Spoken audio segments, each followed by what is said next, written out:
এখন সিদ্ধান্ত আপনার, সিদ্ধান্ত আমার, সিদ্ধান্ত আমাদের, সিদ্ধান্ত আমার নিজের। যাব কোথায়, কিভাবে যাব, কোন পথে যাব, আমাকে এই সিদ্ধান্ত নিতে হবে। সম্মানিত হাজিরিন, আমার আল্লাহ রাব্বুল আলামিন উম্মতে মুহাম্মাদের জন্য জমিনটাকে ফসল উৎপাদনের জন্য অথবা নামাজ আদায়ের জন্য অথবা রিজিকের জন্য যে রব্বুল আলামিন এই জমিনটাকে উর্বর করে দিয়েছেন, তাহলে ওই আল্লাহর জমিনে, আল্লাহর দেওয়া পানিতে, আল্লাহর দেওয়া রিজিকে, আল্লাহর দেওয়া রোদে, আল্লাহর দেওয়া তাপমাত্রায় যে দুনিয়াবাসী যে রিজিকের ব্যবস্থা আল্লাহ তাআলা করে দিলেন, তাহলে ওই আল্লাহর জন্য শুকরিয়া করার দরকার আছে না নাই? যদি থেকে থাকে তাহলে অবশ্যই আল্লাহর দেওয়া জমিনে, আল্লাহর দেওয়া পথে, আল্লাহর দেওয়া নেয়ামতকে আল্লাহর রাস্তায় কোরবান করতে হবে, আল্লাহর রাস্তায় দান করতে হবে, এটাই মুখ্য উদ্দেশ্য। যদি না করি, যদি না মানি, তাহলে ইচ্ছা করলে আল্লাহ রাব্বুল আলামিন তার জমিনে যে কোনো প্রকার জলোচ্ছ্বাস, যে কোনো প্রকার খরা, যে কোনো প্রকার আযাব গজব দিয়ে আমাদের রিজিকের ব্যবস্থাটা আল্লাহ তাআলা ধূলিসাৎ করে দিতে পারেন কিনা? তাহলে এটা আল্লাহ তাআলা করেন নাই, এটা আমাদের জন্য একটা বড় নিয়ামত। তাই এরকম একটা নিয়ামত আল্লাহ রাব্বুল আলামিন আমাদেরকে দান করেছেন, এজন্য আবারও শুকরিয়া। সকলে বলছি আলহামদুলিল্লাহ। দরুদ ও সালাম দর্শিত সেই মানবতার মুক্তির দিশানি, মানবতার মুক্তির পয়গাম, দু জাহানের কান্ডার, রহমতের ভান্ডার, ইমামুল মুরসালিন, খাতামান নবিয়্যিন জনাবে মুহাম্মদ রাসূলুল্লাহ। সকলে বলছি সাল্লাল্লাহু আলাইহি ওয়াসাল্লাম। যদি একটা ডাক্তারের কাছে যায়, যদি একজন কবিরাজের কাছে যায়, যাওয়ার পরে আমাদেরকে একটা নির্দিষ্ট পরিমাণ অঙ্ক, নির্দিষ্ট পরিমাণ অর্থ তাদের পিছনে ব্যয় করতে হয়। কিন্তু কেন ব্যয় করার পিছনে? একমাত্র কারণ আমরা যেন দুনিয়াতে সুস্থ সবল থাকতে পারি। না আর কোনো কারণ আছে?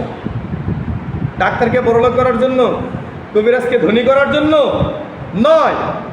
তাদের ফর্মুলা, তারা যে চিকিৎসাটা দিবে, তারা যে কবিরাজি করবে, এর উদ্দেশ্য হলো এর বিনিময়ে আমাদের কাছ থেকে কিছু হাদিয়া তহফা, কিছু টাকা পয়সা, কিছু অর্থ সম্পদ তারা নিবে। এটা তার মনে করেন একটা পেশা। আমরা যদি কোনো উকিলের কাছে যাই, আমরা যদি কোনো ব্যারিস্টারের কাছে যাই, আমরা যদি কোনো অ্যাডভোকেটের কাছে যাই, তাদের কাছে গেলে কোনো একটা পরামর্শ দেওয়ার জন্য আমাদের কাছ থেকে তার একটা নির্দিষ্ট পরিমাণ টাকা নেই, একটা অর্থ নেই, তারপরে তারা পরামর্শ দেয়।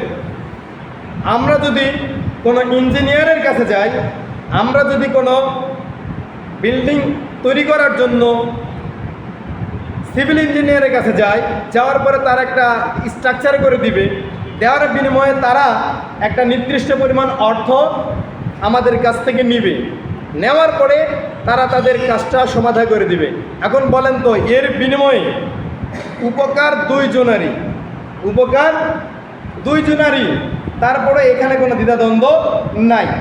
তাহলে যে আল্লাহ রাব্বুল আলামিন আমাদেরকে এত সুন্দর ফসল দান করলেন, দান করার পর আমরা আল্লাহর সাথে কি কমিউনিকেশন করতে পারছি? আমরা কি আল্লাহর সাথে লেনদেন করতে পারছি? আমরা কি আল্লাহ তাআলার সাথে সমন্বয় করতে পারছি? করতে পারতেছি। এর মূল কারণ আমরা মনে করতেছি যে পৃথিবীতে আমি আমার জমিনে, আমি আমার ফসলে, আমি আমার পরিশ্রমের দ্বারা সকল কিছু করলাম, আমি কেন আল্লাহকে রাস্তায় দান করে দেব? এরকম মন মানসিকতা আমাদের এখন তৈরি হয়েছে। আর এই তৈরি হওয়ার কারণে আমরা মনে করতেছি না, কিছু করার দরকার নাই, আমি যেমন আছি তেমন চলবো, এর বাহিরে কোনো অপশন আমার জানা নাই। কিন্তু আল্লাহ রাব্বুল আলামিন নির্দিষ্ট সময়ের মধ্যেই আপনাকে আমাকে দুনিয়ার বুক থেকে তুলে নেবেন, এবং নেওয়ার মাধ্যমেই আল্লাহ রাব্বুল আলামিন আপনাকে আমাকে একটা নির্দিষ্ট পরিমাণ সময় অতিবাহিত করার পরে, এই নির্দিষ্ট পরিমাণ সময় অতিবাহিত করার কারণে কোন কাজে ব্যয় করলাম, কোন কাজে অপচয় করলাম, সমস্তগুলোর হিসাব নিকাশ আল্লাহ তাআলা গ্রহণ করবেন কিনা? অবশ্যই গ্রহণ করবেন, কারণ তিনি দুনিয়াতে মানুষকে এমনি এমনি সৃষ্টি করেন নাই। সম্মানিত হাজরিন, একটু চিন্তা ভাবনা করা লাগবে যে আল্লাহ রাব্বুল আলামিন আমাদেরকে ফসল দান করলেন, আমাদেরকে ধান দান করলেন, আমাদেরকে সুন্দর অবয়ব করে গঠন করলেন, তাহলে ওই আল্লাহর জন্য আমি কি করলাম? ওই আল্লাহর জন্য আমি কি করলাম, আল্লাহ তাআলার জন্য আমি কি হাদিয়া তহফা পাঠালাম, এ ব্যাপারে আমাদের কোনো পদক্ষেপ, আমাদের কোনো চিন্তা ভাবনা, আমাদের কোনো মনোমানসিকতা কোনো কিছুই কাজ করে না।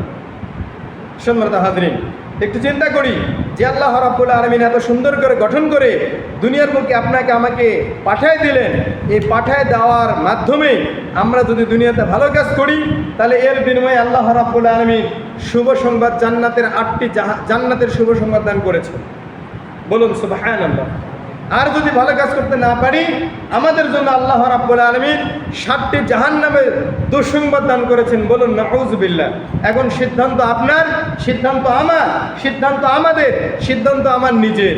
যাব কোথায়, কিভাবে যাব, কোন পথে যাব, আমাকে এই সিদ্ধান্ত নিতে হবে। আমার যদি ক্ষুধা লাগে, আমাকেই খেতে হবে। যদি কেউ আমার বদলে খায়, তাহলে তার পেট ভরবে, কিন্তু আমার পেট ভরবে কখনোই নয়। অতএব আসুন আল্লাহ রাব্বুল আলামিন আমাদের সবাইকে আল্লাহ তাআলার হুকুম আহকামগুলো মানা এবং সেই মোতাবেক জীবন পরিচালনা করার তৌফিক দান করেন। আমরা সকলে বলি আল্লাহুম্মা আমিন।